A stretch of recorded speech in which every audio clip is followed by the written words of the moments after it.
Hi, I'm Matt Collins. I'd like to welcome you to Bob Weber Auto Mart on Douglas Avenue here in Racine, across from Douglas Park. We specialize in 1-year-old, low mileage, almost new cars. And if you'd like to stop by and see them, or see them on our website, bobweberautomart.com, we could save you between $5,000 and $10,000 on your next almost new car purchase.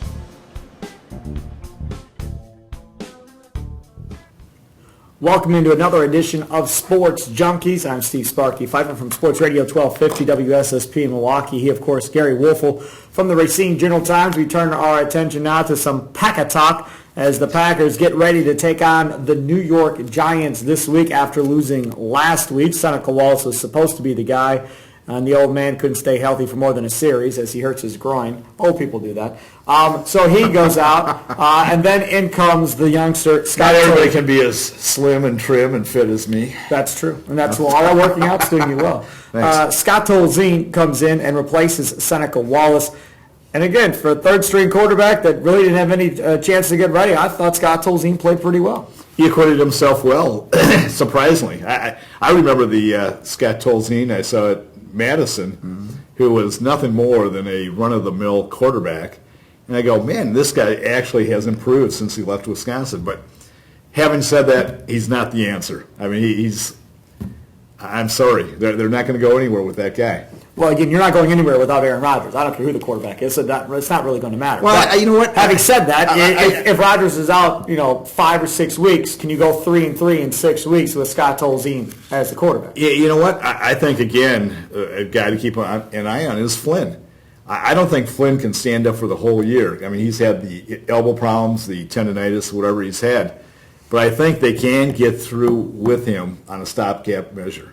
I don't know if McCarthy will go that route, if he'll stick with Tolzien the whole time. But I'll tell you what, if they can get him through 1 or 2 games, and they can win 1 or 2 games with Matt Flynn, and then stop bridge it till Rodgers comes back, they got a chance to get to the playoffs. I mean, they should get to the playoffs anyways. Well, now you've got the Giants, and then it's the Vikings and the Lions on Thanksgiving. I think if they lose this game to the Giants, that Matt Flynn has a job for the Vikings game. I could be wrong, but I think if Tolzien's going to keep this job, he has to win that game in New York against the Giants. And to be honest with you, I don't know if he can do it.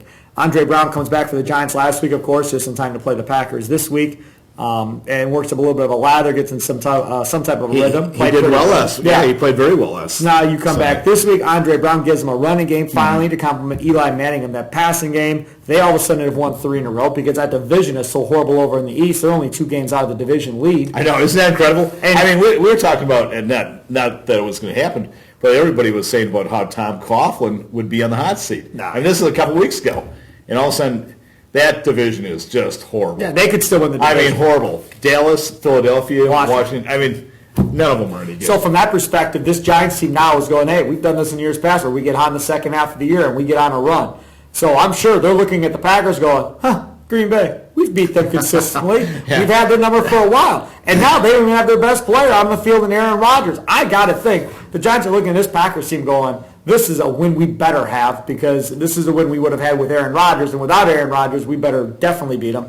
I think it's going to be very tough for Scott Tolzien to win this game because, again, this Giants defense is physical up front, which means Eddie Lacy's probably going to have a problem getting going in this football game, which means it's going to come down to the quarterback. Yeah, and the other thing I think the Packers got to be very aware of is the Giants' vertical game.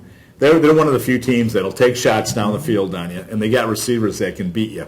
Last week, to no one's surprise, Deshaun Jackson, one of the fastest guys in the NFL, just blew by the secondary on a couple of occasions. And it's like, guys, it's not like you're guarding, just your average wide receiver. This guy's a blazer, and they unforgivably, is that the word? Unforgivably? Yeah. Thank you. Let him get deep on a couple occasions. And I'm thinking like, man, that's got to be rectified and corrected right away, or they're going to be in big trouble. Get new safeties. I told you last week. A little late for that. Well, I'd read this out there. I told you last week, and I'll tell you again. This team, this defense, is getting killed by their safety play. Morgan Burnett arguably had the worst game of his career in that game against Philadelphia, right? And then the other safety position are just a bunch of guys, and that's all it is. Now, when you look at the safety play, and you're talking about keeping guys in front of you and keeping containment and all that, that's what it's going to come down to, a safety play. So Morgan Burnett better not have another showing like he did last week, or they're going to be in a lot of trouble. And Morgan Burnett has a tendency to crowd the line of scrimmage. He likes to come up and make plays, tackles. I mean, a year ago he was their lead tackler, But again, they cannot give up the big play to New York. And like you pointed out at the outset, New York is still one of the most physical teams in the NFL. Right. And the Packers in recent years have had trouble with physical teams. Who you got? Packers. Why? I don't know. I'm still not sold on the Giants. I know the Packers got all sorts of issues, but I have a lot of faith in McCarthy. Although the week before, we had talked about how I thought McCarthy was maybe one of the most underrated coaches in the NFL. And then I saw last Sunday, and I'm just shaking my head. They're pounding the ball. I know. They get into the red zone. Tolzien. Let's throw the ball. I know. And it's like, Mike, why do you have to get away from your game plan? I mean, Lacey is running wild. Sitton has been great all year.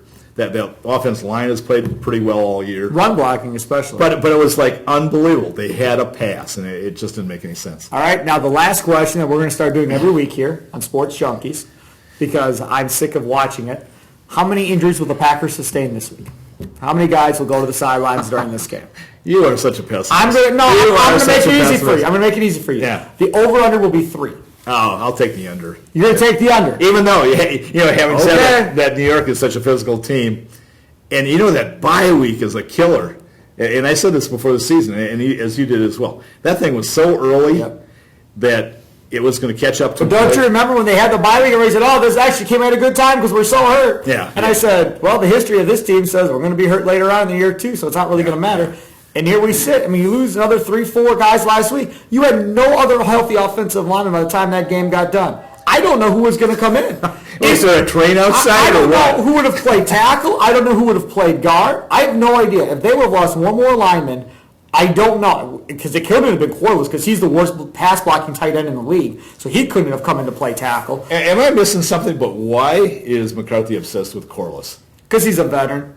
Yeah, but I mean, what intrigued him from day one? Well, from day one, he was more athletic and far better than he was. Then he sustained that knee injury, and it's been curtains ever since. When he came out of Penn State, he was a guy that was going to compliment Finley and had two guys running down verticals down the middle of the field and separating I really believe he's the worst tight end in the NFC North. I don't know about who's overall. He can catch the football. He just can't pass block. He can't outrun anybody. I don't know how well he is at getting open. Well, physically, he's not the same since the injury. Well, that's a good point, yeah. And that tight end, Bostic, that's the kid that's going to be the difference maker going forward here. With Finley out now for the year, and who knows about career-wise, they're saying he'll be okay.